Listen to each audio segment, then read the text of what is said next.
Bonjour. Depuis toujours, les impôts constituent les prélèvements obligatoires par voie d'autorité pour l'utilité générale. Ils jouent un rôle socio-économique, financier et politique. Mais quand les contributions fiscales imposées deviennent trop nombreuses, elles asphyxient le contribuable. Cela amène aujourd'hui de nombreuses personnes à se poser la question suivante: comment réduire ces impôts légalement? Au travers de cette vidéo, la réponse à cette question sera développée en 8 propositions qui, bien sûr, ne sont pas exhaustives. L'optimisation fiscale est un moyen de réduction de la charge fiscale permettant de mieux gérer les intérêts. Elle concerne les personnes physiques ainsi que les entreprises. Son objectif est l'application pertinente des règles fiscales sans risque d'infraction et heureusement avec loi fiscale en vigueur.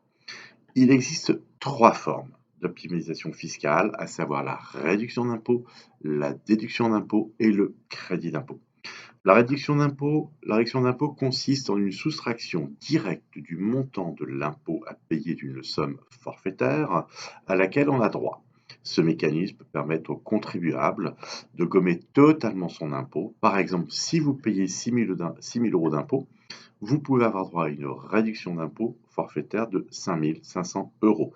Le dû à l'administration fiscale ne sera que de 500 euros pour l'année fiscale. La déduction d'impôt. Donc, l'élection d'impôt consiste à déduire du revenu imposable une somme à laquelle on a droit avant le calcul de l'impôt. Ce mécanisme permet de réduire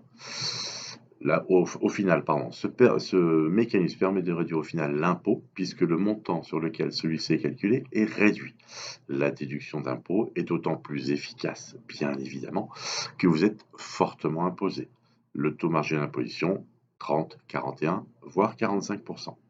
Le crédit d'impôt permet de bénéficier d'un remboursement par le fisc. Dans ce cas, si la réduction d'impôt qui vous est accordée dépasse le montant de l'impôt que vous devez payer pour l'année concernée, non seulement vous ne payez pas d'impôt, mais en plus, le fisc vous rembourse la différence. Quelques propositions pour réduire l'impôt en 2018. Alors, réduire ses impôts par l'investissement fiscal neuf, l'investissement immobilier neuf. L'investissement immobilier dans le neuf permet de réduire considérablement ses impôts. En effet, plusieurs dispositifs fiscaux attachés à l'immobilier neuf permettent de bénéficier de réductions fiscales immédiates. Parmi ces mécanismes de défiscalisation immobilière, le plus connu, bien évidemment, est certainement la loi Pinel, qui permet d'obtenir une réduction d'impôt sur le revenu de 12 à 21% du montant investi. L'investissement Pinel dans l'immobilier neuf outre-mer permet même d'atteindre une réduction fiscale jusqu'à 32% du montant investi et de bénéficier en outre d'un plafond de réduction d'impôt plus permissif à 18 000 euros par an par foyer fiscal contre 10 000 euros pour les investissements métropolitains. Pour le dispositif Pinel, un engagement de location compris entre 6 et 12 ans est nécessaire pour bénéficier de la réduction d'impôt qui s'étale sur la durée de la location.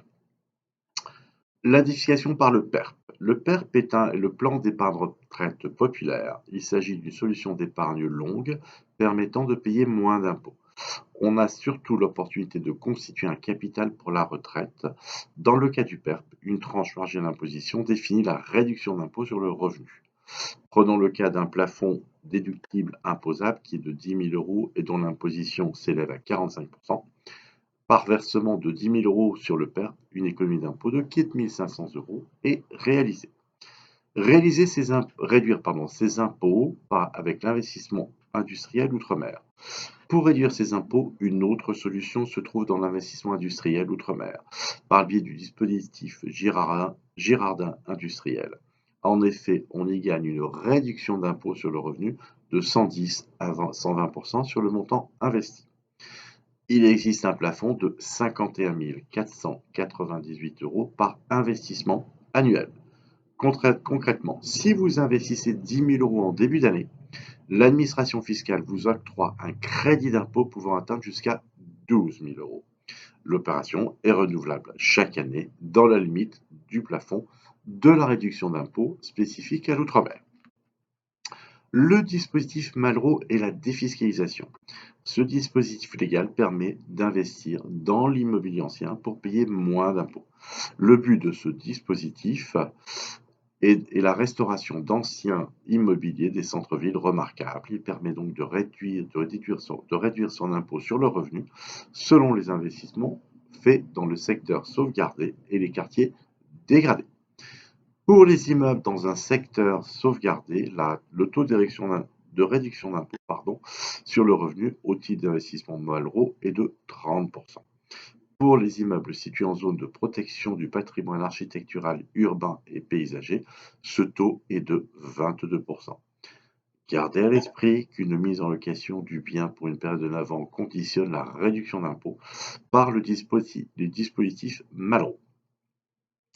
Investir dans les FIP et les FCPI pour réduire ses impôts. Un FIP est un fonds d'investissement de proximité. Il s'agit d'un fonds commun de placement à risque.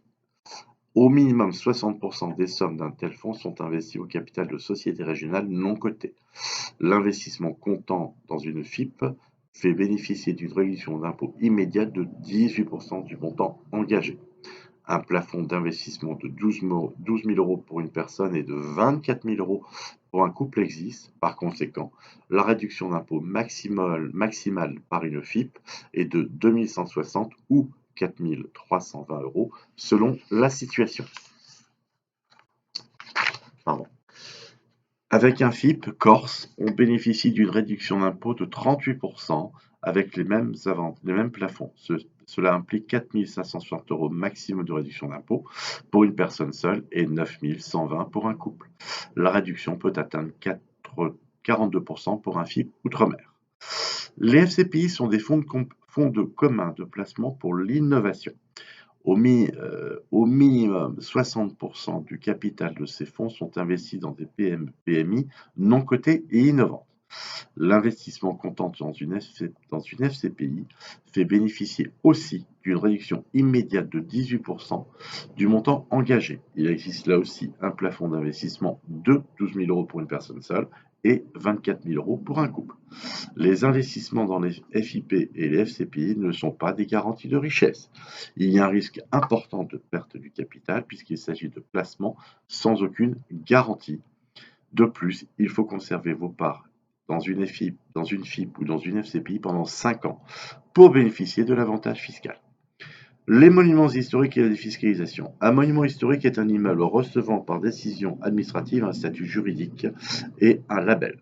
Ces derniers sont destinés à le protéger du fait de son intérêt historique, artistique ou architectural. Précisons que le terme monument historique peut être aussi employé pour un monument non protégé, mais ayant un cachet particulier ou un style ancien. Un investissement dans un bien immobilier inscrit à l'inventaire des monuments historiques est très avantageux, surtout quand on effectue des travaux d'amélioration et de réhabilitation. On peut bénéficier alors d'une déduction totale des frais et charges engagés dans cette opération. Cela permet d'effacer parfois la totalité des revenus imposables sur plusieurs années. Cependant, une période de location de 3 ans au maximum et de conservation aux 15 ans minimum est exigée. De plus, un agrément du directeur des services fiscaux nécessaire pour que le bien soit qualifié de monument historique. Tirer un avantage de l'investissement en LMNP, la location en meublé non professionnel est un dispositif de réduction d'impôt accordé aux particuliers qui investissent dans des résidences de service. Les résidences de service sont des lieux d'hébergement meublés en location, situés à mi-chemin entre un hôtel et un appartement en location. Les résidences de service accueillent des locataires sur des durées variées. Il y a essentiellement 4 sortes de résidences de service: les résidences de tourisme, les résidences étudiantes, les résidences seniors et enfin les résidences d'affaires. Pour un particulier, investir dans ces résidences offre un avantage fiscal assez intéressant à l'achat. 2 options s'offrent pour l'abaissement de la facture fiscale. Il y a en premier l'option du régime forfaitaire, où l'on n'est imposé que sur la moitié des recettes. La seconde option est celle du régime réel, où les charges des amortissements sont déduites des recettes. Le but est de diminuer les revenus locatifs qui sont moins imposés de cette manière. Enfin, réduire ses impôts via les SOFICA. Par définition, SOFICA signifie Société de financement d'œuvres cinématographiques ou audiovisuelles. Un investissement dans une SOFICA garantit une réduction immédiate d'impôts de 30% selon le montant engagé. Il existe une limite de 25% du revenu imposable et un plafond annuel de 18 000 euros. Au total, il y a une réduction d'impôt maximum de 5 400 euros. Cependant, certaines SOFICA ont une particularité dont vous pouvez tirer profit et permettre de bénéficier d'un taux de réduction supérieur variant de 36 à 48%. Est-ce que les SOFICA sont l'affaire du siècle en matière de défiscalisation? Il convient de mettre en garde sur le niveau de risque élevé de l'investissement dans les SOFICA. En effet, il n'y a aucune garantie en capital et les perspectives de rendement à la revente sont limitées. En plus, notons qu'en investissant dans les SOFICA, on s'engage à y regarder ses parts pendant 5 ans. Voilà, je vous ai présenté succinctement les déductions, réductions d'impôts pour profiter de l'optimisation fiscale. Nous allons voir ça en détail maintenant.